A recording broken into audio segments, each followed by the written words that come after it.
So in this video I'll be showing you the best ways to kill Corporeal Beast. I'll be showing you what armor to wear, what techniques to use, and what it is weak to and what's the best weapon to use for it. So I hope you enjoy, and yeah. So let's start off with some basic information. Corporeal Beast has life points of 100,000. Its max hits are 4,500 with magic, 2,000 with melee, and 5,009 with stomp. Stomp is what it does when you stand underneath it. So when you stand underneath it, it does damage from 1,000 all the way to 5,000. So whatever you do, do not stand underneath Corp, no matter what you do. So it also gives the XP of 8,750, and its weakness is nothing, but I suggest you use Zamorak's Spear, because if you don't, with any other weapon you only hit half. I don't know why, but only Zamorak's Spear hits fully for some reason. So let's start off with the damage per second gear. So for the gear, it is suggested to wear Void, Bandas, Guthans or Barrows. For the weapons, it is very highly suggested to wear Zamorak's Spear, because it is the only weapon that hits fully on Corporeal Beast. If you don't have Zamorak's Spear for some reason, you can get Duo Drago Rapiers, Guthan's Spear, and yeah, that's it. For the ring, you can wear Onyx Ring Binded, 6-Age Circuit, Warrior Ring, Berserker Ring, and Ring of Wealth. And also you can wear Ring of Life if you're that scared to die. For the amulet, you can wear Saradomin's Whisper, Amulet of Fury, or finally Amulet of Glory. For the cape, you can wear Obsidian Cape, Skill Cape, Fire Cape, or Tok Harkal. So now let's move on to the tank gear. So for the tank gear, it is highly recommended to wear gano or seasingers. If you don't have any of them, I'm afraid you can't tank, because it'll just be too hard and you'd just die all the time. But for the weapon, it's either any Drago weapon, any chaotic main hand weapon, chaotic rapier being the best, or a Karasi. You at least need any of these three weapons to tank. With anything else, I guess you can't really.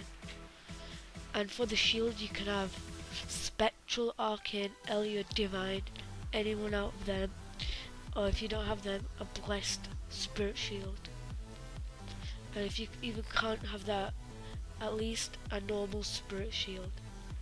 But yeah, this is what you need for the setup for tank.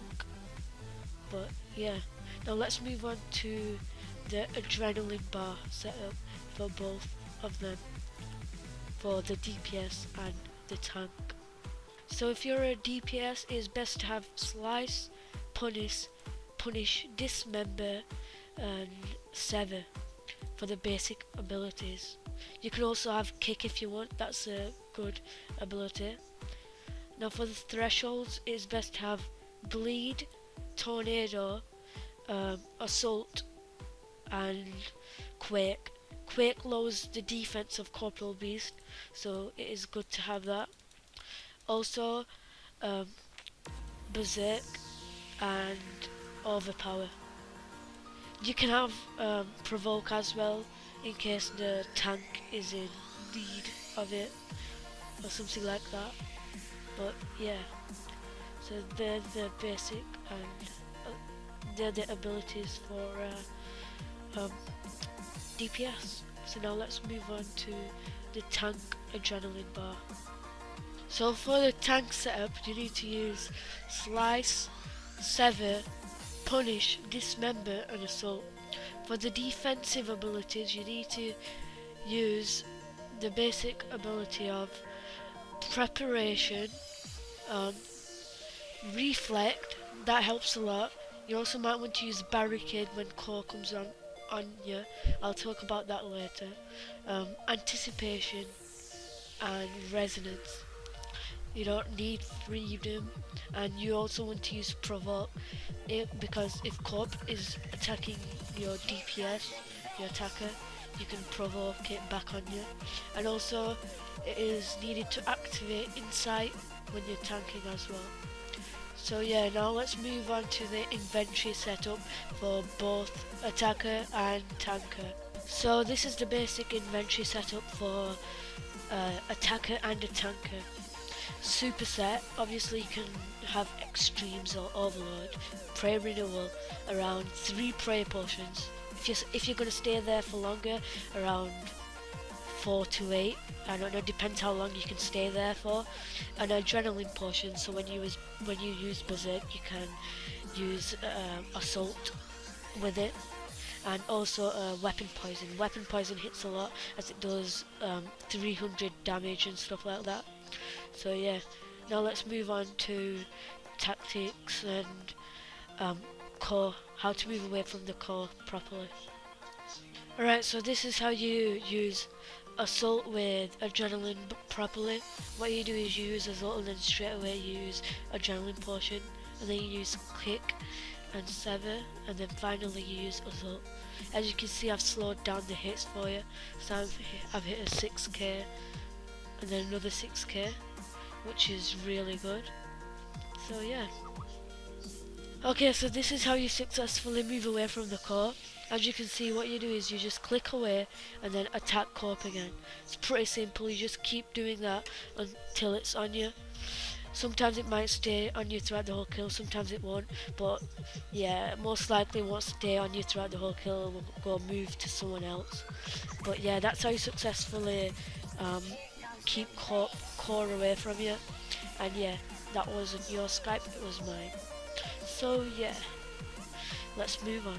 Alright guys, so I think I've covered everything in this video, but finally what I would like to say is that when core comes to you and you're tanking, it is best to use barricade when your partner needs to use berserk or anything, because the core can't attack you and it stops it from disturbing anyone for a few seconds as well. So yeah, that's a little tip as well. But yeah, I hope you enjoyed the video, and if I've missed anything out, please let me know in the description. But yeah, peace out and have a good day, and also please like, comment and subscribe, as this guide took me a long time to make.